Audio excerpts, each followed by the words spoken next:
Hello and welcome to Press TV Spotlight. I'm Marzia Hashimi. Thanks so much for being with us. Well, an international conference has been held in Tehran titled International Law Under Assault. The double standards, which have been highlighted, especially during the last 2 years, since the Israeli regime's continued genocide in Gaza, as well as its aggression in Lebanon, Yemen, and Iran. Iran's Foreign Minister Abbas Araghchi, as well as the head of Iran's Atomic Energy Organization, Mohammad Islami, were two of the many speakers from Iran and other countries. Both of them pointed out the uneven application and exploitation of international law and how this affects diplomacy. We're going to take a look at all of this on the Spotlight. I'd like to now welcome our guest to the program, Reza Vedadi, academic, researcher, and author out of London, and Syed Mohsen Abbas, journalist and political commentator, also out of London. Well, thank you both for being with us. So let me start off with Reza. Your thoughts. Let's start off with the title of this conference, International Law Under Assault. Let's start from here. First of all, do you agree that that is the case? And if so, is this a new phenomenon or not? Greetings to you and your other guest, Syed Mohsen, and your audience.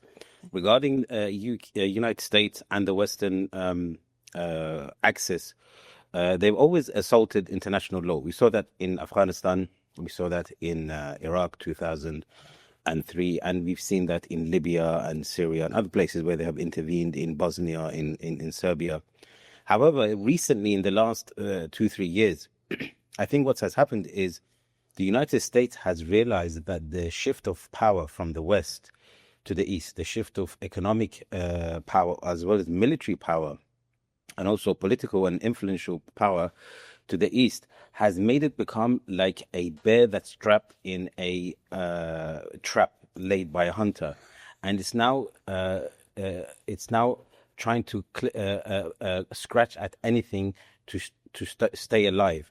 And now we can see that it's attacked Iran in June. We can see that it's trying to attack Venezuela, threatening invasion and so forth and so on.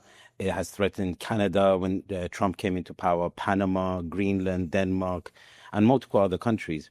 However, the problem is it's a sign that America is on the decline and weakness.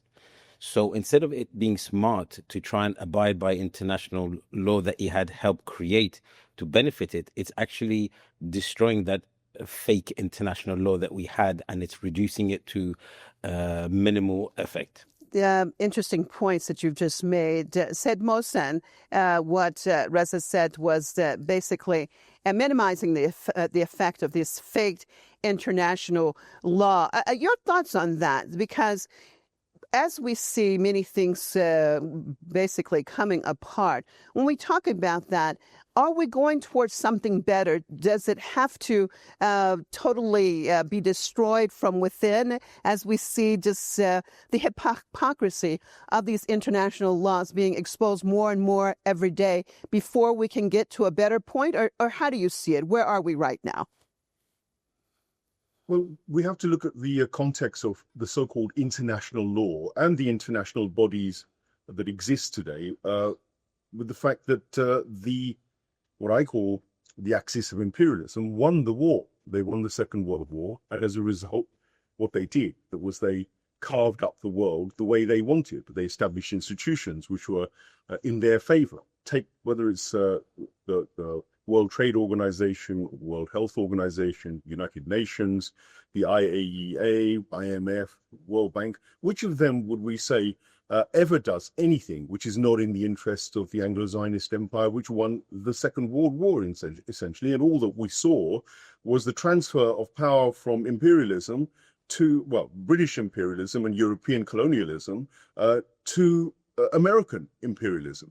So all of these institutions have been created for the specific purpose of enhancing the power of this axis, and they continue to do so. Only now, they're doing it so opaquely and so obviously that even the most rudimentary of analysts will realize that that's what's going on. And of course, they're not even ashamed of it now. Let's just take, for example, the American track record. A few things over the last few decades.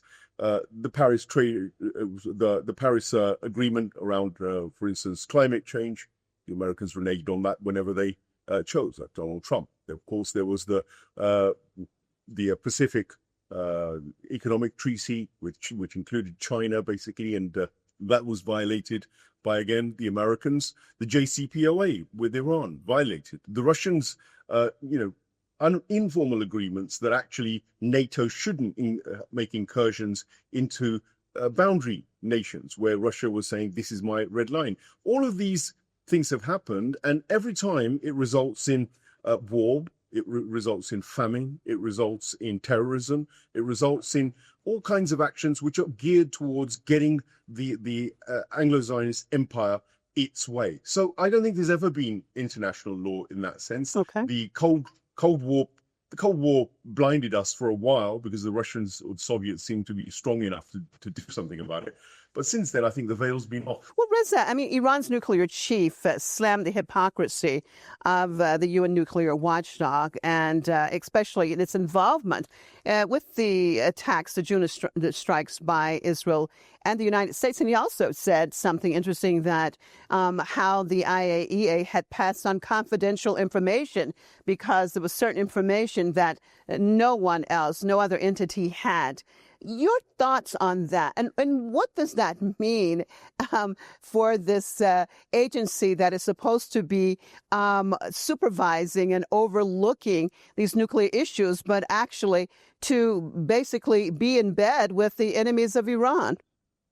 These actions by the IAEA and other institutions that are supposed to be impartial and unbiased and for the betterment of all its members, when they are passing information which is confidential from Iran to United States, its Western allies, and Israel, and this information is used to attack Iran and its nuclear facilities, it's eroding any trust that non-aligned countries have in these institutions.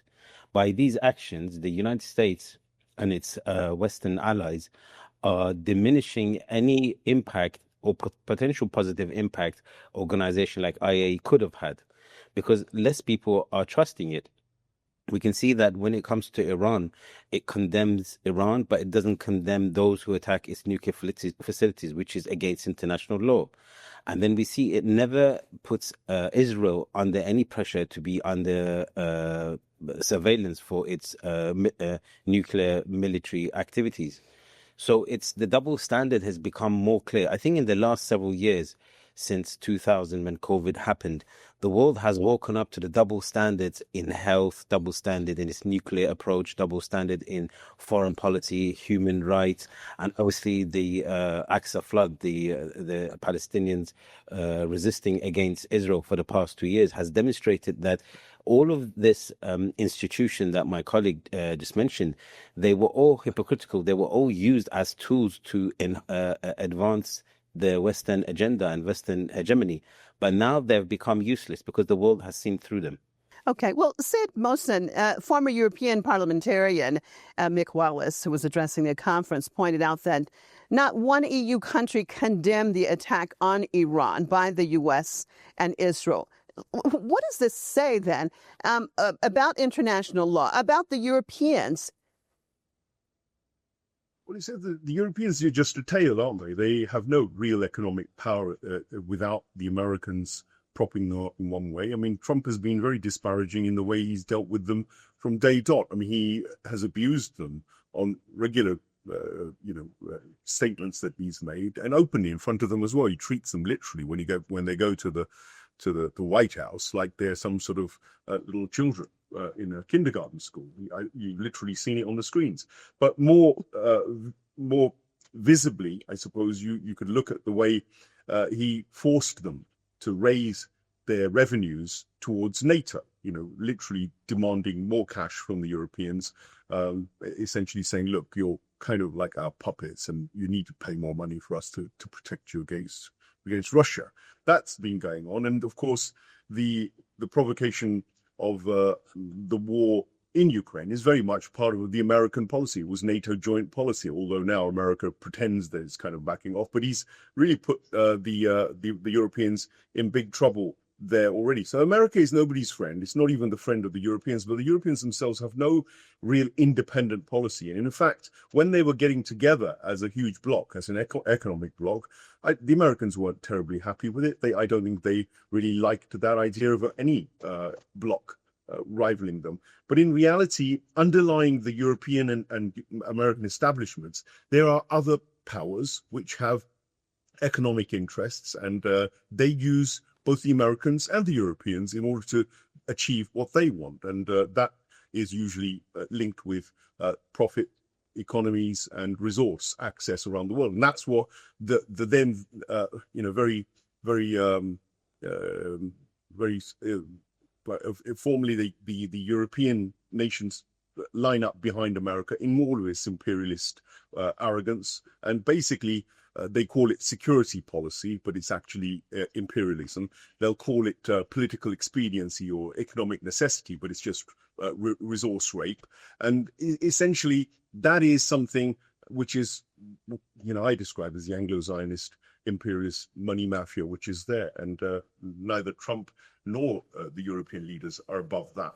Well, Reza, Mohammed Islami, he said that Iran's nuclear activities have always been transparent, and he vowed to continue on the same path. And despite the pressure by the U.S. and Europeans, what does that mean for Iran exactly? Because Iran said it's going to continue on that same track that it was on, continue being transparent. However, we see what the IAEA has done, also with the Europeans and the Americans. So in your perspective, what exactly does that mean? How do you juggle? How should this be juggled? I think Iran needs to play a smart diplomatic hand in this situation. If Iran allows the IAEA and its inspectors back into Iran, clearly they're going to gather more information about what has been damaged, to what extent, and what has not been damaged, and then pass this information back to the US, Europeans, and to the Israelis, so that if they attack again, they can then know what to hit. So if Iran allows this to happen, it's a detriment. If it doesn't allow it to happen, what is the likelihood of them? They're going to put more sanctions in Iran? That won't happen because the Russians and the Chinese won't allow that. The JCPOA snapback, that failed. They tried to use that as a mechanism to threaten Iran. We saw that a month ago in October, but it has failed. It has had no impact on the Iranian economy. They're selling more oil than they were before. So I think the Europeans they're running out of options. The Americans running out of options. They tried the military option in June, and that backfired. We saw them asking Iran to stop attacking Israel because Israel couldn't take it anymore. So other than political pressure, possibly other various economic pressure, maybe preventing Iran ships from selling oil. But then we saw recently, only a couple of days ago, that Iran demonstrated if anyone tries to tamper with any of its ships that it uses to sell oil, it has the capability of attacking and taking their ships. So I think the options have become very limited for the West, and that's why they don't have an option of negotiation at the moment. They're not really approaching Iran to negotiate, other than if Iran gives up its missile capability and its nuclear program, and Iran has clearly said it won't do that. So the options are running less. That's why the focus has gone towards Venezuela. Venezuela is a weaker country. It's still probably be able to defend itself. So we have to see what happens in the next few months. There's always this talk about before the mid-elections in the US that Israel has a window to attack. But what is it it's going to attack? Didn't they say that they destroyed all their nuclear facilities in Iran and enrichment? So we have to see what their plan is. And obviously, Iran is planning for those plans. Well, Said Mohsen, we look at what all of this means with international law. What does this mean in general? What are we looking at in the future of global governance? Because we know that it is quite selective right now, depending on what country does what, if international law is implemented against them or for them. I mean, your thoughts.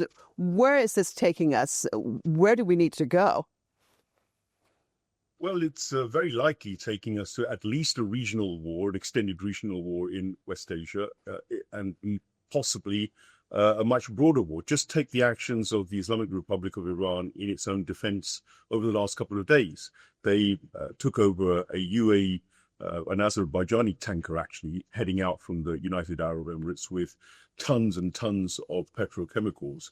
And Iran, it basically got its own legal departments to issue a writ of inspection and take over, and they've done it. And what actions like that tell you are that Hormuz Strait, where 25-30% of the world's energy goes right through, is Iran's baby. Basically, you can't do anything without the Islamic Republic of Iran allowing any nation to do anything there. And by taking this Azerbaijani ship from a UAE trajectory, it was heading to Israel to supply the energy needs of Israel. And Iran, also knowing full well that they needed to send a message, did so both to Azerbaijan, to Israel, and to the Americans, that actually they are still the main player in the Persian Gulf, and everybody needs to back off, because if the Hormuz is shut down, the whole world comes within the crisis of a massive economic meltdown. That message to Azerbaijan was very simple, because Azerbaijan is totally in leagues with Israel. It's Zionized beyond all measure. It's on the northern borders of Iran, and America has made incursions into Azerbaijan now to basically try and cut down the north-south corridor, which the Russians and the Iranians were developing through there. That's a whole game going on up there to basically isolate Iran, its future energy or trade routes, but also to threaten it militarily. Because Azerbaijan, I picked up this week, has taken receipt of at least 9 JC-17 military aircraft from Pakistan, which is also part of the American and Anglo-Zionist network of nations that surround Iran. And though they may play friendly, the reality is that when the time comes, there's every danger that these outlying regions, whether it's Balochistan across Pakistan, or whether it's Azerbaijan, or whether it's the Kurds, the PKK in northern Iraq, or even Iraq's borders itself, and the ISIS fraternity. All these are American puppets, essentially, in one shape or form, and they can all be deployed basically to kick off a war against Iran, which essentially would be a world war, potentially, if the Hormuz and all the other factors get played in. And of course, this is not a scenario which the world should be passively looking at. They should be saying this is not going to be Gaza, whilst the genocide was atrocious and absolutely diabolical. A world war will be infinitely more diabolical with nuclear weapons that Israel is threatening it will use, because the Samson option has been mooted by their own MPs. There's a Begin doctrine in which they're allowed to do preemptive strikes on other nations if they feel that nuclear issues are there. And they have also been using nuclear strategic warheads across Lebanon, across Syria, and possibly even Palestine. There's evidence emerging of strategic nuclear weapons being used by Israel already, which then says they could well use the Samson option, which is another world war issue. And it's something, nuclear fallouts don't just affect one country, they affect the whole world. So energy, Samson option, nuclear war, regional war, global war, all of this is potentially on the cards, a whole economic meltdown across the world. That's all of the potential we're talking about in any action that the Israelis or the Americans take against Iran in terms of breaking the international law, which they've now normalized. Well, Reza, with the deterioration of this so-called rules-based international order, is the time right for an alternative system? And in the middle of everything that said Mohsen has said, that's the possibility. Is there another option that perhaps some of the BRICS nations or Shanghai or other independent countries or countries from the global south can actually be able to start to create a different system? Well, I think the policies of the United States and its allies is forcing countries that you would never usually see with each other. For example, Cuba is a communist country. However, it is working with Iran, both revolutionary but different ideologies. You see Iran supporting Venezuela and the rise of the BRICS. The economy of these countries, the rise of China, Brazil, India, Russia, enables also political decisions and political groupings. So when economy leads, politics follows, or they're hand in hand.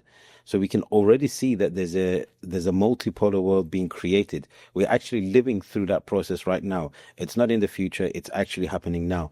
The power that the United States had before, where it could dictate to countries and threaten them, and they would act on those threats, have gone now. We see them, they can't handle the Yemenis, who don't have the same military power as Iran. However, they managed to defeat the United States Navy when they attacked them several months ago. And we see that the Palestinians, with the limited military equipment that they have, they managed to stand up to the most powerful military in the world, which is the United States, Israel, and their allies in Europe. A group of 50,000 people managed to maintain that small patch of land without any support from anyone else. So we can see that the world is already changing, and it's going towards a multipolar system. And so how that plays out, how the UN Security Council will play out, because we know there's 3 of them on one side and 2 on the other. UK, France, and America have the veto, and then you have Russia and China on one side. Usually they support each other's foreign policies. So we have to see how all of these old systems will play out with the new systems that are coming about, with the Shanghai Cooperation Council, with the BRICS and non-aligned movement.